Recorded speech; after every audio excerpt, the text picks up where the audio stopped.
Hai guys, kembali lagi di channel Prisa Hapsari. Makasih ya buat yang udah klik video aku. Semoga diberi kesehatan dan rezeki yang berlimpah. Di video kali ini aku akan membawakan alur drama Korea yang berjudul The Red Sleeve. Menceritakan tentang perjalanan kisah cinta putra mahkota dengan seorang dayang yang bernama Sung Duk Im. Diawali dengan cerita masa kecil keduanya. Sung Duk Im adalah calon dayang istana putra mahkota yang paling menonjol di antara dayang lainnya. 다 값을 치러줘.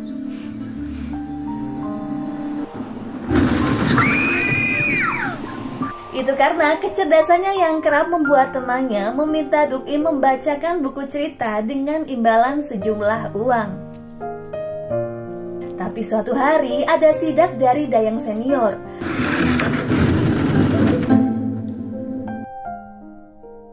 Kegiatan Duk Im dan temannya itu mendapat teguran dari kepala dayang. Tapi karena kecerdasan Duk Im, dayang justru kagum dengan pola pikirnya yang cukup dewasa. Sementara itu, putra mahkota sedang mengikuti ujian dari berbagai tutor kerajaan. Tapi sayangnya, ia gagal dalam satu mata pelajaran. Hal itu tak membuat putra mahkota berkecil hati. Ia justru berniat belajar sepanjang malam. Berita duka yang mengabarkan meninggalnya selir kerajaan Yeong membuat putra mahkota bersedih. Karena ia belum sempat meminta maaf kepada neneknya atas perselisihan yang belum lama ini terjadi. Putra mahkota meminta izin kepada raja agar dapat mengunjungi kediaman selir. Tapi kala itu raja melarangnya.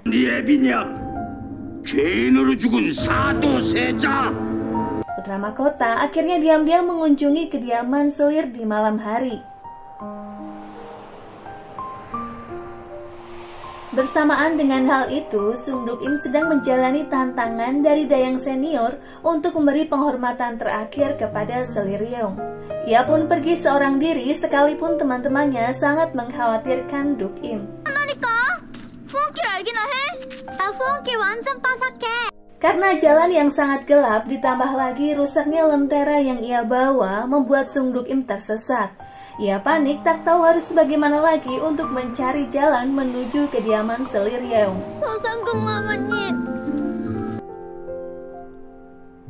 Beruntungnya ia bertemu dengan putra mahkota yang saat itu mengaku sebagai teman putra mahkota.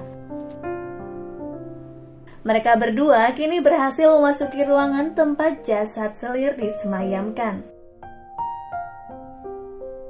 Putra mahkota sangat bersedih dan tak bisa menahan air matanya mengingat kesalahan yang selama ini ia lakukan kepada neneknya itu. Diketahui putra mahkota sempat bersitegang dengan neneknya kala mengetahui bahwa sang neneklah yang telah menghabisi nyawa ayahnya. 사실입니까?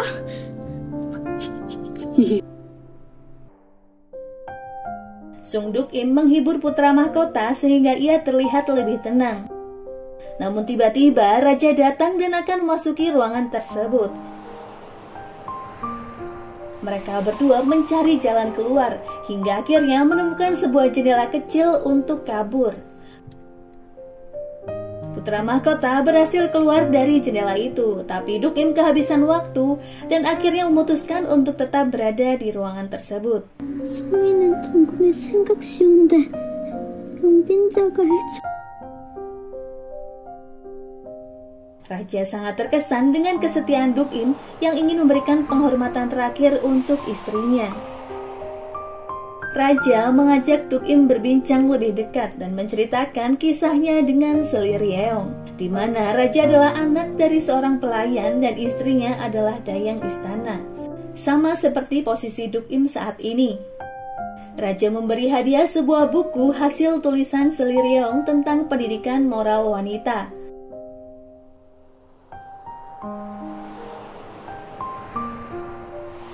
Sung Duk Im terlihat sedang bersama dayang senior untuk menghadiri pemakaman selir Yeong. Dayang tersebut mengatakan Sung Duk Im memiliki kesempatan yang sangat besar untuk menjadi selir di istana kelak dengan kecerdasan dan kecantikannya. Karena hanya dengan hal itulah seorang dayang bisa mati terhormat di dalam istana.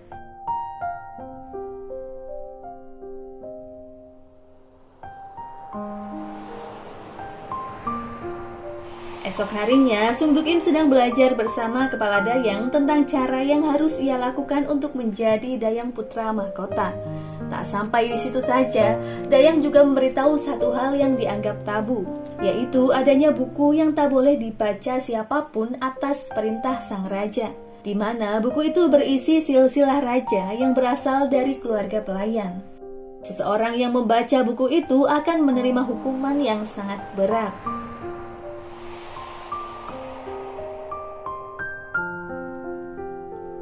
Tak diduga, putra mahkota justru telah membaca buku tersebut dan menyembunyikannya di perpustakaan.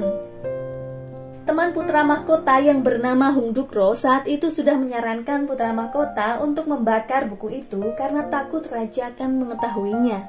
Namun putra mahkota tak mengindahkan ucapan temannya karena memiliki alasan tersendiri. 일부러 읽었다면 할방마마께서 읽지 말라 명하셨기에 일부러 읽었. Suatu malam, Sung Duk Im yang akan ke kamar kecil melihat gerak-gerik mencurigakan seorang dayang yang saat itu bersama seorang selir yang berencana akan melengsarkan tahta putra mahkota karena buku yang telah dibacanya. Duk Im yang mendengar pembicaraan itu merasa harus bertanggung jawab melindungi putra mahkota yang nantinya akan menjadi tuannya. Harinya, Raja murka mendengar cucunya yang telah membaca buku yang selama ini ia larang. Raja memerintahkan tutor kerajaan untuk mencari bukti buku tersebut di perpustakaan. Putra mahkota memohon ampun karena telah melanggar aturan kakeknya. Setelah dilakukan pencarian, buku itu pun belum juga ditemukan. Ternyata, Sung Duk Im terlebih dahulu berada di perpustakaan untuk mengamankannya. Ia lalu menyobek halaman buku yang dianggap tabu, lalu menyerahkan buku tersebut kepada teman putra mahkota dan pergi setelahnya.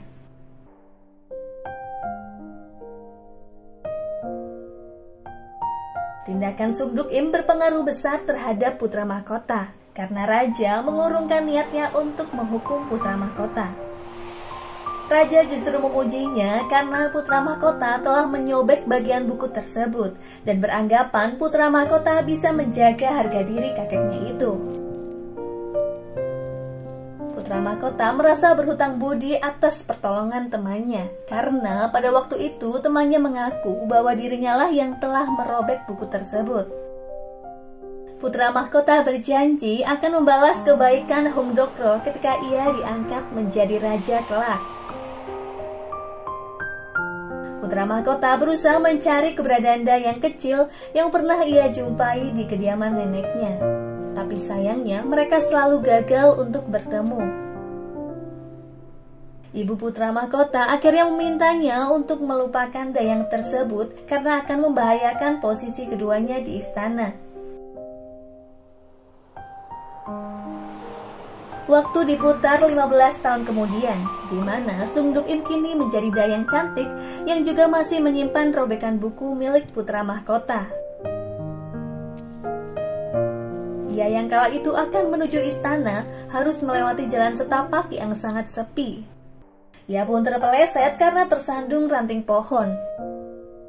Tak diduga, ia justru menabrak putra mahkota yang saat itu sedang menikmati udara segar di tepi danau. Duk Im yang terpeleset tak sengaja menabrak putra mahkota. Sialnya lagi, hal itu membuat putra mahkota tercebur ke dalam danau.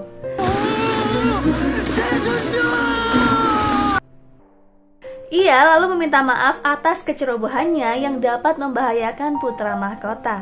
Tapi ternyata minta maaf secara lisan tidaklah cukup. Ia yang tak sempat melihat wajah putra mahkota diharuskan menulis surat penyesalannya atas kejadian tersebut dan harus menyerahkannya kepada putra mahkota dalam waktu 3 hari.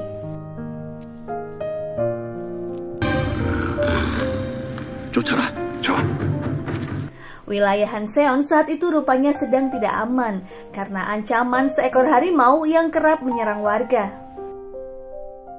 Putra mahkota memerintahkan prajurit untuk memburu hewan buas itu sesegera mungkin karena tak ingin nyawa berjatuhan lagi.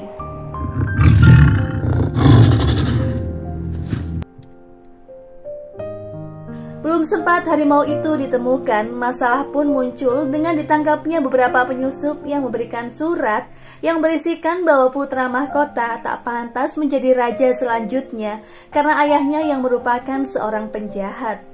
소인을 기다려주시겠습니까?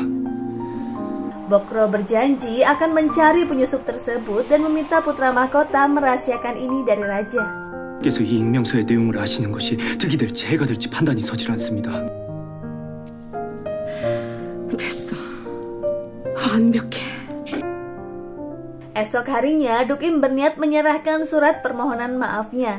Tapi kala itu, suasana hati putra mahkota nampaknya sedang kacau karena berbagai permasalahan yang terjadi. 사방을 경계하라!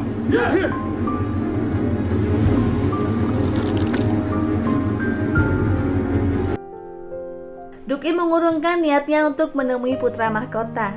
Ia terlihat membersihkan ruang perpustakaan yang tampak berdebu karena jarang dijamah orang. 내나 다름없을 것이요. 훌륭하신 답변이옵니다. Ia merasa beruntung karena dari jendela ia bisa mendengar putra mahkota yang sedang belajar bersama para tutor. Seusai belajar, putra mahkota datang ke perpustakaan tanpa menggunakan baju kebangsaannya.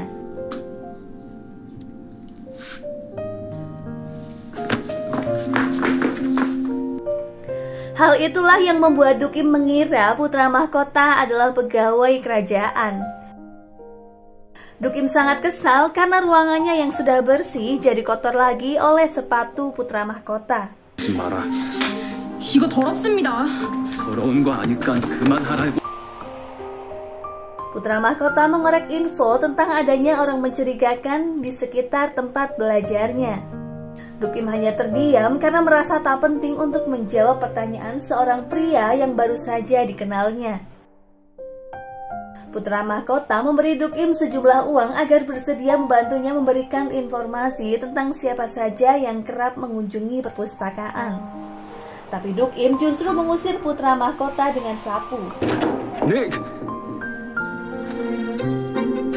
Duk-im bertemu dengan dayang seniornya. Ia diberi tugas untuk menyalin buku yang sedang dipelajari putra mahkota. Duk-im keberatan karena masih ada buku yang harus ia selesaikan. Tapi dengan imbalan hiasan cantik, Duk-im menerima tawaran tersebut. Esok harinya, ia kembali ke perpustakaan untuk mengerjakan tugas sambilannya. Kebetulan putra mahkota juga berada di sana. Ia melihat Duk-im memiliki benda yang tergolong mewah untuk dimiliki dayang biasa. Putra mahkota menganggap Duk-im adalah mata-mata karena telah menerima suap dari seseorang. Duk-im lalu mengucapkan kalimat yang bahwasanya suatu saat ia bisa menjadi dayang senior di istana. Hal itu mengingatkan putra mahkota pada dayang kecil yang pernah ia temui di kediaman neneknya. Putra mahkota mulai mendengarkan Duk-im ketika ia bercerita bahwa tugasnya menyalin buku putra mahkota adalah perintah dari seseorang. Duk-im menulis ulang satu bait dari buku tersebut karena putra mahkota tak percaya bahwa tulisan yang indah itu adalah tulisan seorang dayang rendahan. Duk-im merasa tersinggung dengan ucapan putra mahkota. Ia mempertanyakan posisi pria yang ada di hadapannya itu di istana. Duk-im mengira pria itu adalah salah satu guru putra mahkota. Karena suaranya terdengar tak asing lagi di telinga Duk-im. Putra mahkota saat itu belum mengatakan siapa dirinya sebenarnya, sehingga ia mengaku sebagai guru putra mahkota yang bernama Bokro. Duk-im meragukannya karena guru putra mahkota terkenal sangat tampan hingga membuat banyak dayang tergila-gila. Putra mahkota pun merasa terkejut dengan jawaban Duk-im karena ketampanannya selama ini ternyata tak ada apa-apanya dibandingkan gurunya sendiri. 실물을 보니 Ia lalu pergi meninggalkan Duk-im dengan perasaan kesal. Aksi kurang ajar Duk-im tak sampai di situ saja. Ia mengikuti putra mahkota dan melempar banyak garam ke wajahnya. 지금 이게 Beruntungnya putra mahkota masih bersabar dan tidak menghukum Duk-im. 저런...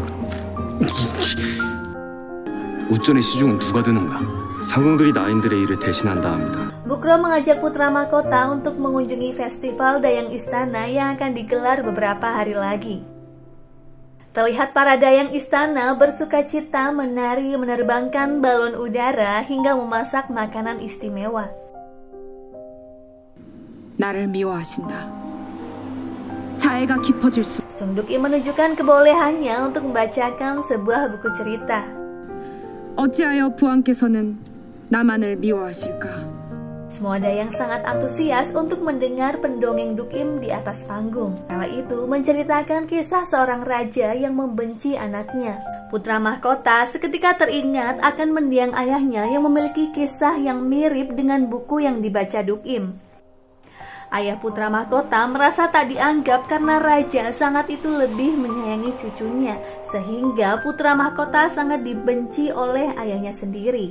Ia meninggalkan tempat tersebut karena sangat terganggu dengan cerita yang dibaca Duk-im. 돌아가세. 예. Putra mahkota lalu pergi ke perpustakaan untuk menyendiri. Tak diduga, Duk-im pun juga datang ke sana. Putra mahkota mengatakan bahwa Duk-im sebaiknya tak membaca cerita lagi, karena belum tentu semua orang bahagia dengan cerita yang Duk-im bawakan.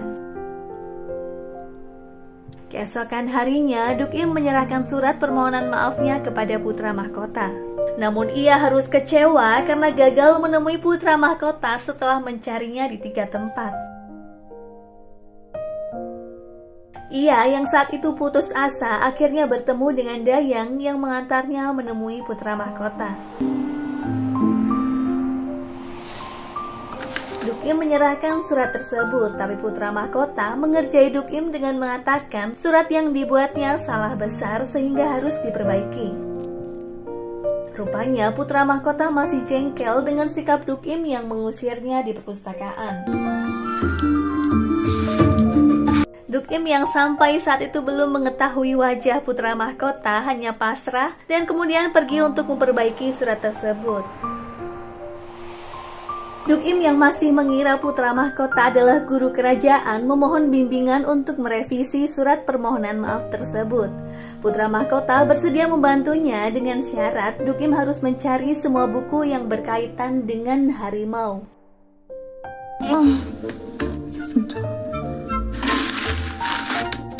Esok hari, Duk-im kembali menemui putra mahkota. Tapi surat permohonan itu lagi-lagi ditolak karena kalimatnya yang dianggap kurang sopan. Hal itu pun terjadi selama beberapa kali, hingga akhirnya surat itu diterima, tapi Duk-im harus menyalin sebanyak 100 lembar. Duk-im merasa kesal karena harus menulis terus selama beberapa hari ini. Ia yang sudah di perpustakaan berhasil menemukan sebuah peta pemburu harimau yang selama ini dicari putra mahkota. Peta itu ternyata sangat berguna untuk mencari perangkap harimau berada. Putra mahkota memberi peta itu kepada pengawal pribadinya. Ia dan para prajurit berusaha mencari keberadaan harimau sesuai peta yang ditemukannya. 호랑이 흔적이 거기까지 이어집니다. 지금 당장 걸로 돌아간다. Malam harinya, putra mahkota dan beberapa prajurit mencari jejak harimau sesuai dengan peta tersebut. Namun ternyata seorang prajurit menemukan jejak harimau mengarah ke istana. Putra mahkota lalu menemui Duk-im untuk meminta bantuannya membacakan buku cerita. Kemungkinan hal itu direncanakan putra mahkota agar semua orang berkumpul sehingga terhindar dari ancaman harimau yang sedang mengincar istana. 누가 죽거나 기절하면 한순간에 저 문이 막힐 수도 있어. Situasi yang mulai genting membuat Duk-im berencana mengevakuasi semua Dayang dan ketiga temannya. 호랑이? 사람들이 알면 뭐야? Ia meminta seluruh Dayang berpindah tempat dan berjalan sesuai dengan nomor urutan sebelum Duk-im membacakan buku cerita. 덕임이가 책을 읽을 건 나도 무서워. Duk-im merahasiakan tentang serangan harimau agar tidak terjadi kepanikan massa karena pintu keluar yang sangat sempit tak cukup untuk mengeluarkan 500 orang sekaligus. Namun hal yang dikhawatirkan Duk Im pun terjadi. Para dayang saling berdesakan untuk melarikan diri setelah mendengar kesaksian dayang kecil yang mendengar suara harimau yang semakin dekat.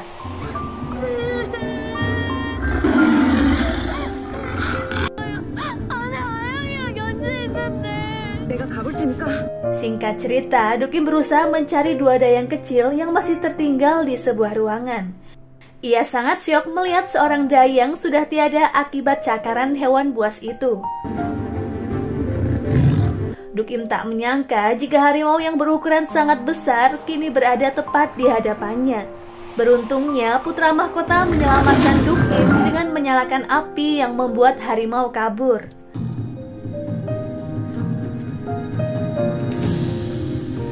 Menyadari harimau sudah masuk ke kawasan istana, putra mahkota memerintahkan prajuritnya bersiap melakukan perburuan.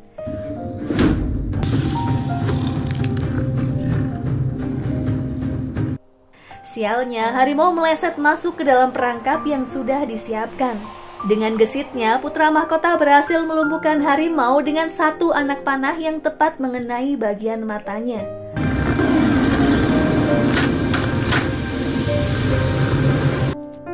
Duk Im dan para dayang bersyukur bisa selamat dari peristiwa tersebut.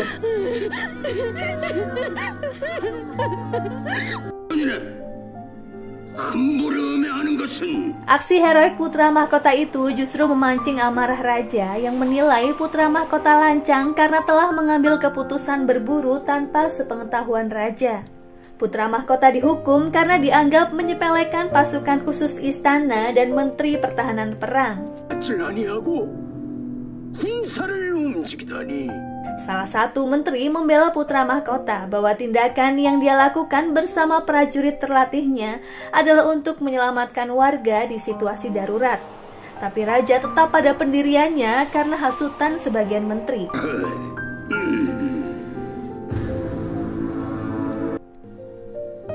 하늘이 준 기회 앞에서 절대 망설이지 말라고.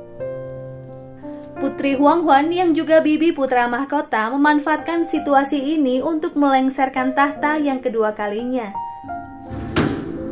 칼을 빼들었으면 한번 휘둘러 보기라도 해야지. Ia lalu meminta anak tirinya untuk meminta seorang menteri yang diharapkan dapat membantu melengsarkan putra mahkota. Tapi tampaknya menteri tersebut tak sepemikiran dengan rencana Tuan Putri. 좀 더 상황을 지켜보도록 하죠.